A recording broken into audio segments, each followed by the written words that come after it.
Vamos a hablar en nuestro apunte de salud del ictus. El ictus es la primera muerte en las mujeres, la segunda en los varones en todo el estado y puede presentarse a cualquier edad. De hecho, hasta un 15% ocurren en pacientes menores de 45 años. Pero ¿sabemos reconocer los síntomas de un ictus? Es vital atajarlo en los primeros momentos. Se lo preguntamos a nuestro siguiente invitado, Luis Ángel Samaniego, jefe de la UCI de la Clínica de la Asunción de Donostia. Arratsalde, muy buenas tardes. Hola, ¿qué tal? Buenas tardes. Luis Ángel, primeros síntomas de un ictus, ¿cuáles son?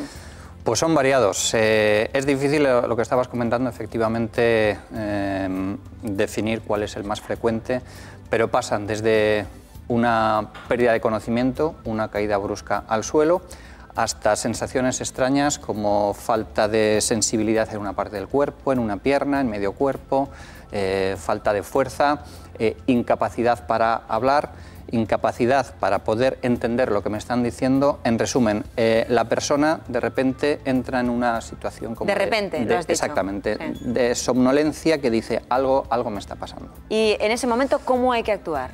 Pues hay que actuar con rapidez. Esto es lo más fácil decir y lo más difícil actuar. Primero, lo que tenemos que entender es muy bien qué es el ictus, por qué se produce el ictus. Explícanoslo para que todo el mundo se entere. Sí.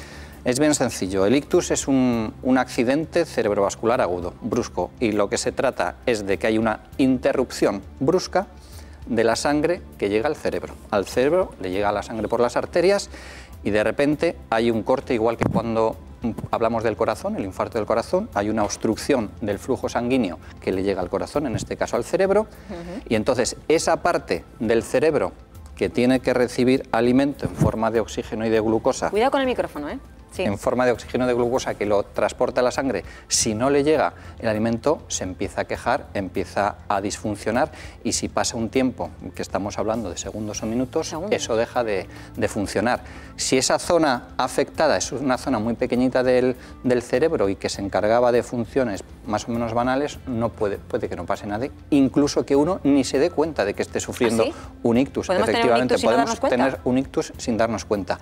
Ahora, si esa zona es la que se encarga de darle fuerza al brazo derecho y a la pierna derecha, pues esa persona seguramente si va andando se caerá al suelo y dirá qué es lo que me pasa. ¿Deja marca esos ictus no detectados en el cerebro? Es decir, si luego nos hacen un TAC, ¿se ve? Al cabo del tiempo se ve. Inicialmente muchas veces no se ve, incluso con pruebas mucho más concretas como la resonancia magnética, pero con el tiempo sí. Lo digo porque igual a partir de ahí se puede prevenir. Es decir, claro, es que esa es la clave. Tú tienes ahí algo, hay que vigilarlo, ¿no? Sobre todo es la prevención, es decir, el momento, y esto tiene que quedar muy claro, el momento que una persona tiene un problema de estos es un fracaso. Hemos fracasado todos, hemos fracasado los que hemos tardado en alentarle, los que hemos tardado, digo hemos, como profesionales sanitarios, en decirle cuáles son sus factores de riesgos, qué probabilidades tenía él de tener eso, y hemos fallado en todas las medidas de tratamiento preventivos que, sabiendo que las podemos hacer, no las hacemos, que eso ya es responsabilidad de cada uno. Porque cuando se cierra, cuando deja de pasar la sangre, es bien por dos motivos. Por un tapón, que es la mayoría de las veces, un tapón que se forma, un coágulo, se rompe la placa y se obstruye el paso de sangre, o bien, menos de las veces, porque se rompe una arteria, por el aumento de la presión arterial. La hipertensión es uno de los factores de riesgo más importantes, hace que, pumba, se rompa, empiece a salir sangre, una hemorragia cerebral, esa sangre, como está dentro en el cerebro, que está rodeada del cráneo, que es inextensible, empieza a hacer un efecto masa, a comprimir, edema y destrozar. ¿Y hay algunos indicadores que nos puedan decir, ojo, porque se te está haciendo un tapón, hay algo que nos incite, igual nos cansamos más, no sé, algún tipo de síntoma previo? No. Nada.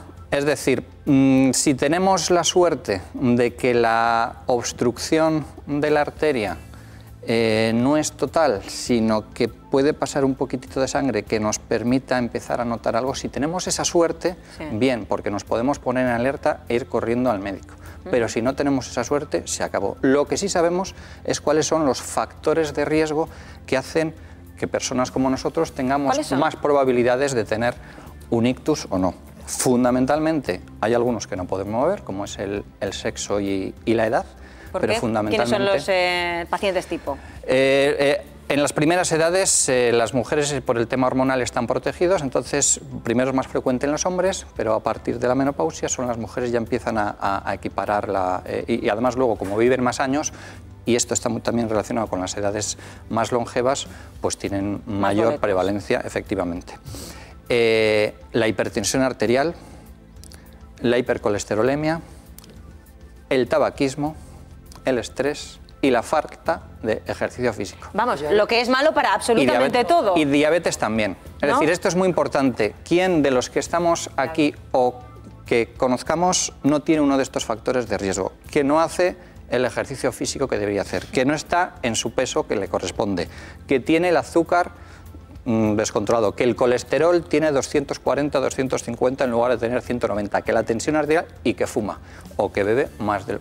Pues en España, en Europa, ahora mismo pacientes candidatos a sufrir esto son aproximadamente cerca de 12 millones de pacientes que están certificados que pueden tener, y todavía, y nos quedamos cortos, porque hay mucha gente, como seguramente vosotros que sois jovencitos, pues no hemos ido al médico, yo no me he hecho ningún chequeo, yo me siento bien. Tenemos que empezar a mirarnos, ¿no? Por supuesto, es que la clave es eso, ahí empieza, sobre todo porque existen unas medidas preventivas que si las corregimos, disminuimos la probabilidad de tener un infarto de corazón o un ictus cerebral en prácticamente un 50%. Pero habrá gente que aun llevando una vida sana y que no cumpla ninguno de esos parámetros, ¡pum!, le dé. Esto es como cuando dices que el tabaco, que nadie lo duda, es pésimo. Siempre hay alguien que te dice, pues mi abuelo con 90 años está fumando una cajetilla. Perfecto, enhorabuena. Pues mira, ese es al que le ha tocado el gordo. Pero el día 21, o 22, le va a tocar el gordo a uno y todos los demás nos vamos a quedar con... Pues eso no quiere decir, pues si lo toco a ese, nos puede tocar a todos. Pero vamos por probabilidades. Nos llama Lourdes desde Tolosa, dice, ¿una persona que tiene migraña complicada puede llevar en ictus? No, la migraña complicada es un caso que combina o comparte con el ictus el dolor de cabeza. El dolor de cabeza, que es el síntoma más frecuente en las consultas de neurología, puede confundir, puede ser desde efectivamente una migraña, y migraña complicada es aquella además que se acompaña pues, de vómitos, de problemas con la luz, de molestias, de no soportar absolutamente nada. Nunca va a desencadenar en un ictus. Eso es por otro tipo de tema vascular. Sin embargo, sí que es verdad que hay dolores de cabeza que son un ictus, que los podemos confundir inicialmente. Bueno, esto seguro que es una migraña, esto seguro que se me pasa, voy a esperar un poquito, y entonces ahí está el riesgo. Siempre, en cualquier duda, lo que tenemos que ir es a un servicio de urgencias para que nos digan. Y segunda consulta, Anchón dice, 43 años, con epilepsia desde los 27, nos escribe al correo electrónico.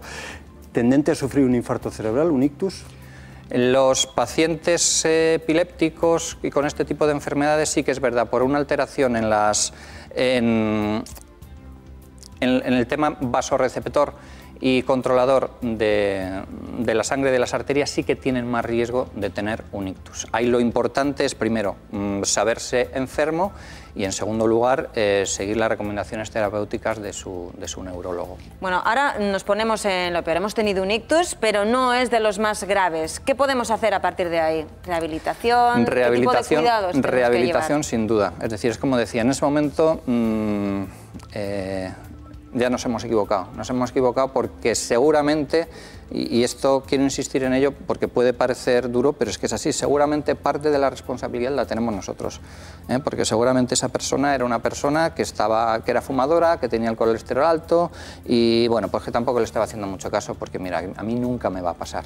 Bueno, pues le ha tocado. Entonces, lo primero, y además el que lo más sufre es la propia persona, dice, desde luego, vaya tontería que he hecho con mi vida, que pudiendo ahora solucionar estos temas y disminuir las probabilidades de tener un ictus, ahora tengo un ictus. Tú hablas de responsabilidad, desde luego, mira, antes hemos estado hablando de negligencias médicas. Pocos médicos asumen esa parte en un diagnóstico que no sea el acertado. A vuelta de unos minutos de publicidad, me gustaría que nos comentaras qué responsabilidad tenéis cuando vosotros marcáis una tendencia y luego el paciente no hace absolutamente nada. 902, 540, 541, hasta ahora.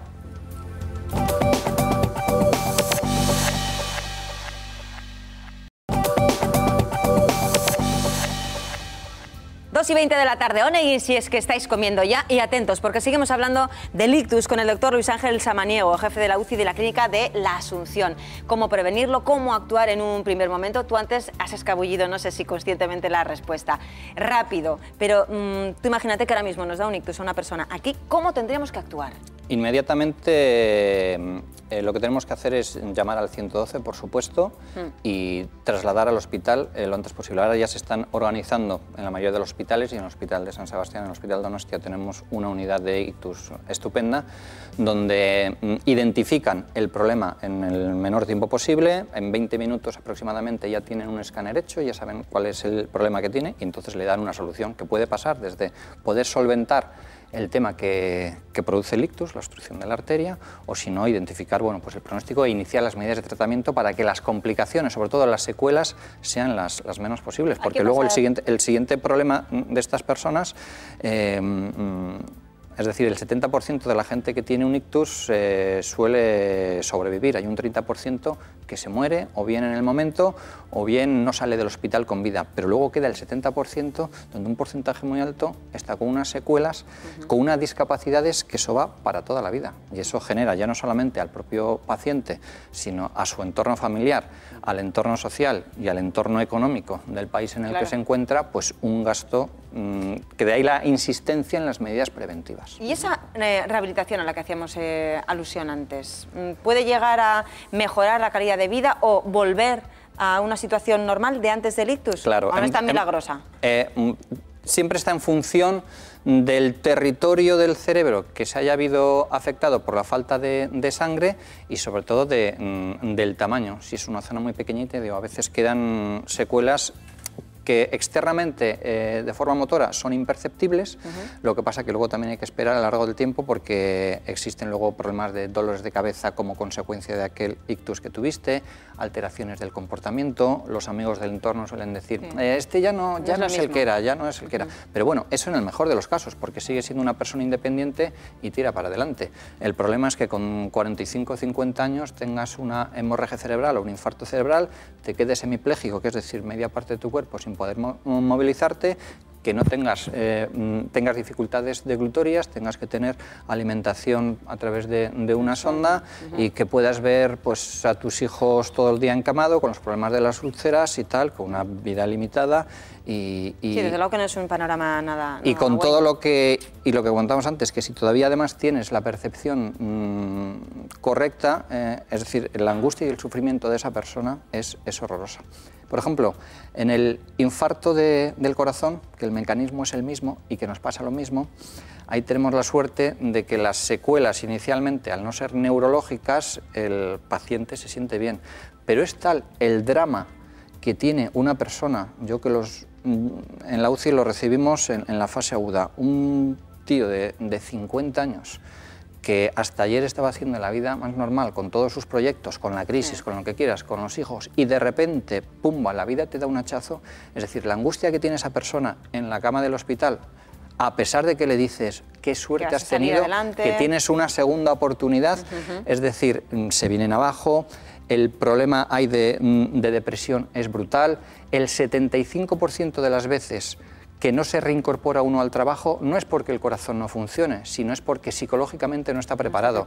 Pasan una media de 270 días de inactividad, problemas de disfunción sexual con la pareja, y ahí, hablando de la responsabilidad, sí, es lo que te preguntaba antes de irnos a publicidad. Los máximos responsables somos los profesionales sanitarios. Y los pacientes, es decir, tú puedes ir a decirle que no fumes, que te mires el colesterol, que cuides la alimentación, etcétera, haz ejercicio. Tú ya has dado la receta, pero el paciente no se la toma. Ya, pero es que voy a ir más allá. Es decir, no hay derecho, porque la situación es así, y el Ministerio de España hizo un plan de cardiopatía isquémica donde definió cuáles son los motivos por los cuales se sigue produciendo, a pesar de toda la información que tenemos, toda la documentación. Pues uno de los problemas es la falta de sensibilización del propio profesional médico, que, derivado de cómo está la infraestructura de la atención hospitalaria, de que tienes, claro, como tienes que ver a 40 tíos en la consulta en esas 2 horas, no dedicas tiempo con él, no le dices todas las cosas, no le mimas, y eso ¿en qué se traduce? Primero, en que el paciente está mal informado, y segundo, que al tercer mes va a dejar el tratamiento. Con lo cual, todo lo que se podía haber avanzado se va. Se va. O sea, responsabilidad número 1, nosotros. Tenemos al teléfono a Igone, a Arratsaldeon. Igone, muy buenas tardes. Arratsaldeon. Adelante, cuéntanos. A ver. Yo fui a Munguía con mi hijo que tenía 7 años porque iba a hacer deporte y nada más llegar allí, mi marido me puso el brazo encima y me dice, no sé qué me pasa en esta pierna. Empecé a pedir socorro, me atendió una ambulancia y dijeron, esto hay que trasladarle. Trasladarle. En Munguía me engancharon en otra ambulancia, no me dejaron montar, yo sé conducir, no pude traer el coche, evidentemente, a mi hijo lo tuve que dejar allí como pude. Y bueno, ¿le había dado un ictus? Sí, y fue un derrame cerebral muy grande, pero no fumaba, no bebía, no era gordo, ni nada. Y fue así de repente. Y luego, pues nada, le entubaron, qué vida hace Iñaki y tal, digo, pues una vida totalmente normal. Y bueno, ¿ahora cómo se encuentra tu marido, Igone? ¿Eh? ¿Cómo se encuentra tu marido? Mi marido tiene un 91% de discapacidad. Por el ictus. Salió, le operaron, el lunes le operaron, me dijeron le van a quedar secuelas, le han quedado unas secuelas del 91%. Yo, bueno, he estado un año entero en Osakidecha, que me han atendido súper bien, no puedo tener ninguna queja. Desde luego que es un caso, como suele decirse Igone, de libro. Te vamos a dar las gracias por llamarnos, eskerrik asko. Vale. Una cuestión al hilo de lo que lo ha dicho Igone. ¿Un derrame cerebral y un ictus es lo mismo?